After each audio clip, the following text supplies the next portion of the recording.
மாவீரன் Alexander நமக்கு தெரியும். இந்த உலகையே தன்னுடைய கரங்களிலே கொண்டு வர வேண்டும் என்று சொல்லி ஒவ்வொரு நாட்டின் மீதும் போர் தொடுத்த இந்த அலெக்சாண்டர் வாழ்ந்த காலத்திலே அவருடைய நாட்டில் ஒரு மிகப்பெரிய புகழ்பெற்ற தத்துவ ஞானி டயோஜெனஸ் என்றவர் வாழ்ந்து வந்தார். இந்த தத்துவ மேதை டயோஜெனஸ் தன்னுடைய வாழ்விலே பொருளாதார வசதி இல்லாமல் வாழ்க்கையிலே வறுமையோடு பல்வேறு துன்பங்களை சந்தித்து வந்ததை பார்த்த இந்த மாவீரன் அலெக்சாண்டர் எப்படியாவது இந்த ஞானிக்கு உதவி செய்ய வேண்டும் என்ற எண்ணம் பிறக்கிறது. ஆகவே தன்னுடைய படை தளபதியை அனுப்பி இந்த தத்துவ மேதை டயோஜெனஸை அழைத்து வர சொல்கிறார். தளபதி சென்று, இதோ மாவீரன் அலெக்சாண்டர் உங்களை அழைத்து வர சொல்லி இருக்கிறார், ஆகவே உடனடியாக இந்த மன்னனை பார்க்க வாருங்கள் என்று சொல்லி. ஆனால் இந்த செய்தியை கேட்ட இந்த தத்துவ மேதை டயோஜெனஸோ, இதோ நான் வர முடியாது, வேண்டுமென்று சொன்னால் இந்த அலெக்சாண்டரை வந்து என்னை சந்திக்க சொல்லுங்கள் என்று சொல்லி இந்த தளபதியிடம் பதில் செய்தியாக கொடுத்து அனுப்புகிறார். இந்த செய்தியை கேட்ட இந்த மாவீரன் அலெக்சாண்டர் சற்று வெகு சினத்தோடு கோபமுற்றாலும், சரி, அவர் ஒரு புகழ்பெற்ற தத்துவ ஞானி, ஆகவே நாம் தான் சென்று சந்திக்க வேண்டும் என்று சொல்லி இந்த டயோஜெனஸை இந்த மன்னன் அலெக்சாண்டர் சந்திக்க வருகிறார். சந்திக்க வந்தவுடனே, இதோ நீங்கள் வாழ்க்கையில ரொம்ப கஷ்டப்படுறீங்க, ரொம்ப பொருளாதார சீர்குலைவினால் வாழ்க்கையிலே ரொம்ப வெறுமையோடு வறுமையோடு வாழ்ந்து கொண்டிருக்கிறீர்கள் என்பதை கேள்விப்பட்டேன். ஆகவே உங்களுக்கு என்ன வேண்டுமானாலும் கேளுங்கள், நான் உங்களுக்கு தருகிறேன் என்று சொல்லி இந்த மாவீரன் அலெக்சாண்டர் இந்த தத்துவ ஞானி டயோஜெனஸை பார்த்து சொன்னாராம். அப்போது இந்த டயோஜெனஸ், நீங்கள் ஒரு புகழ்பெற்ற மன்னன், இந்த உலகையே உங்களுடைய கரங்களிலே வைத்துக்கொள்ள நீங்கள் ஆசைப்படுகிறீர்கள், எனக்கு சாகா வரம் தர முடியுமா என்று சொல்லி இந்த மன்னன் அலெக்சாண்டரை பார்த்து கேட்டாராம். மன்னனுக்கு ஒன்றுமே புரியவில்லை. சாகா வரமா, நான் எப்படி உனக்கு கொடுக்க முடியும், நான் என்ன கடவுளா என்று சொல்லி இந்த டயோஜெனஸை பார்த்து சொன்னாராம். அப்போதுதான் அவர் பதில் மொழி கொடுத்தாராம், இந்த உலகையெல்லாம் உலக நாடுகள் மீதெல்லாம் போர் தொடுத்து வெற்றி பெற வேண்டும், என்னுடைய உள்ளம் கையிலே இந்த உலகம் முழுவதையும் நான் அடக்கி விடுவேன் என்றெல்லாம் எண்ணுகிற மன்னன் அலெக்சாண்டர் ஆகிய உன்னால் சாதாரண ஒரு சாகாவரம் தர கூட முடியவில்லையே என்று சொல்லி சொன்னபோதுதான் தன்னுடைய நிலையை உணர்ந்து இந்த மன்னன் வருத்தத்தோடு திரும்பி சென்றானாம்.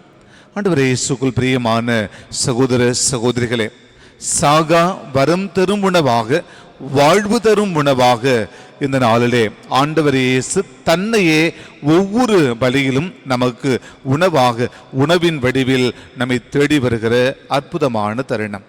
ஆண்டவர் இயேசுவுக்குள் பிரியமான சகோதர சகோதரிகளே, இன்றைய முதல் வாசகம் இந்த அரசு ஈசபெலுக்கு பயந்து தன்னுடைய உயிர் எங்கு பறிக்கப்படுமோ என்று உயிருக்கு அஞ்சி போராடி ஓடிக்கொண்டிருந்த தருணம். சூறை செடியின் அருகிலே அவர் படுத்துறங்கிய போது தூதரால் இருமுறை எழுந்து சாப்பிடு என்று கடவுளுடைய செய்தி அங்கே அனுப்பி வைக்கப்படுகிறது. இந்த சூறை செடியை ஒரு விதத்தில் இறையியலாளர்கள் இப்படி சொல்லுகிறார்கள், தன்னுடைய வாழ்க்கையினுடைய உச்சகட்டமான துன்பத்தை அனுபவித்து கொண்டிருந்த இந்த எலியா இறைவாக்கினர் சிறப்பாக தனது உயிருக்கு பயந்து ஓடிக்கொண்டிருந்த நேரத்திலே கடவுள் தனக்கு ஆறுதல் செய்தியை கொடுக்கிற அந்த நிகழ்வுதான் இன்றைய முதல் வாசகமாக தரப்பட்டிருக்கிறது.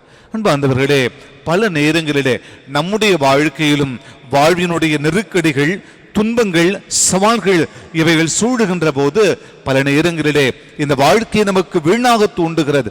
ஓடிக்கொண்டே இருக்கிறோம், இந்த வாழ்க்கைக்கு அஞ்சி பயந்து ஒளிந்து கொண்டிருக்கிறோம். ஒரு விதத்திலே இன்றைக்கு இளைஞர்கள் திருப்பலியை கொண்டாடி கொண்டிருக்கிறார்கள்.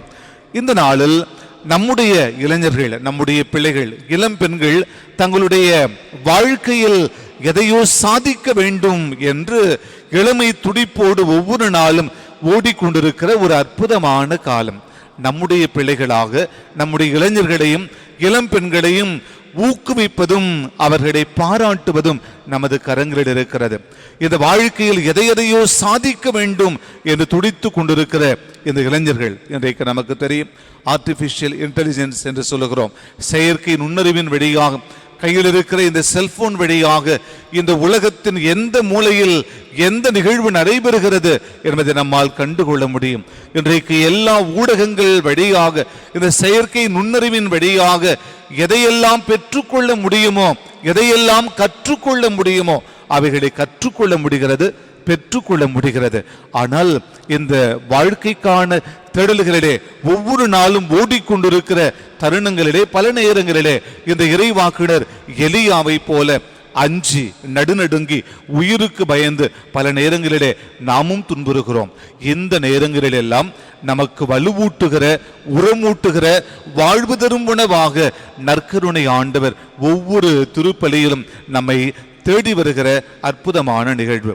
ஆக இதோ என்னை உண்பவர் என்றுமே வாழ்வார் என்ற நற்செய்தி வழியாக ஆண்டவர் இயேசு தெளிவுபடுத்துவதனுடைய அடையாளம் நமது வாழ்வினுடைய துன்பங்களை கடந்து, வாழ்க்கையினுடைய சவால்களை கடந்து, வாழ்க்கையில் ஒவ்வொரு நாளும் ஓடிக்கொண்டிருக்கிற இந்த வாழ்வின் போராட்டங்களிலே நாம் சந்திக்கிற சொல்லுண்ணா துயரங்களை கடந்து நமக்கு வாழ்வு தருகிற உணவாக நற்கருணை ஆண்டவர் நம்மை தேடி வருகிற நேரம்தான் இந்த உன்னதமான திருப்பலி.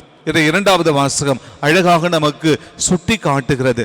தூய ஆவியாருக்கு வருத்தம் விளைவிக்காதீர்கள், தீயவைகளை அகற்றி நன்மைகளை செய்து எல்லோரையும் அன்பு செய்து அன்போடு ஒழுகுங்கள் கிறிஸ்து இயேசுவில் என்று நமக்கு சொல்லிக் கொடுக்கப்பட்டிருக்கிறது. அப்படி என்றால் இந்த வாழ்க்கைக்கான ஒவ்வொரு நாள் தேடல் நிறைந்த இந்த வாழ்வியல் சூழல்களிலே பல்வேறு விதமான சவால்கள் நமது கண் முன்பாக வைக்கப்படுகிற போது, இந்த வாழ்க்கைக்கான தேடல்களிலே பல்வேறு விதமான துன்பங்கள் நமது எண்ணத் திரையிலே ஓடிக்கொண்டிருக்கிற போது இந்த வாழ்க்கையை நாம் வாழ்ந்துவிட வேண்டும் என்பதுதான் ஆண்டவர் இயேசுவின் நமக்கு கற்றுக் கொடுக்கிற வாழ்க்கை பாடமாக இருக்கிறது. ஆகவே விண்ணகத்திலிருந்து இறங்கி வந்த வாழ்வு தரும் உணவாக என்னை உண்போர் என்றும் வாழ்வர் என்று ஆண்டவர் இயேசு இந்த நாளிலே கற்றுக் கொடுக்கிறார். நம்முடைய பிள்ளைகள், இளைஞர்கள், இளம்பெண்களை, இவர்கள் ஒவ்வொருவரையும் நாம் அவர்களிடம் கடவுள் கொட்டி கொடுத்திருக்கிற ஆயிரக்கணக்கான திறமைகளை இனம் கண்டு கொண்டு அவர்கள் வளர்ந்திட, வாழ்விலே உயர்ந்திட, இன்றைக்கு இருக்கின்ற இந்த செயற்கை நுண்ணறிவின் மூலமாக எல்லா விதமான வாழ்வியல் நுணுக்கமான வாழ்வியல் சூழ்நிலைகளிலே இவர்கள் சாதிக்க பிறந்தவர்கள். இவர்கள் இந்த சமூகத்தை புதுப்படைப்பாக மாற்ற பிறந்தவர்கள் என்பதை உணர்ந்து பெற்றோர்களாகிய நாம் நம்முடைய இளைஞர்களை ஒவ்வொரு நாள் ஊக்கப்படுத்துவோம். வாழ்க்கையில் துன்பங்கள் உண்டு, தடைகள் உண்டு, சவால்கள் உண்டு. இவைகளையும் கடந்து வாழ ஆண்டவர் இயேசு தன்னையே உணவின் வடிவில், நற்கருணை வடிவில் படைக்கின்ற இந்த உன்னதமான பலியுண்டு. ஆக ஒவ்வொரு திருப்பலியிலும் இயேசுவை உணவின் வடிவில் நாம் பெற்றுக்கொள்கிறோம். இந்த உணவாக நம் உள்ளம் தேடி வருகிற இந்த இயேசுவை நாம் முழுமையாக பெற்றுக்கொள்வோம். எப்படி எலியா இந்த இயேசுபேல் அரசுக்கு பயந்து ஓடிக்கொண்டிருந்த போது கடவுள் தூதர் வழியாக அவருக்கு புதிய வாழ்வை கொடுத்தாரோ, அப்படியே தன் அன்பு மகன் இயேசு வழியாக, இந்த பலியின் வழியாக, நற்கருணை விருந்தின் வழியாக இயேசு தன்னையே உணவின் வடிவில் நமக்கு படைக்கிற நேரம். இயேசுவை பெற்றுக்கொள்வோம்.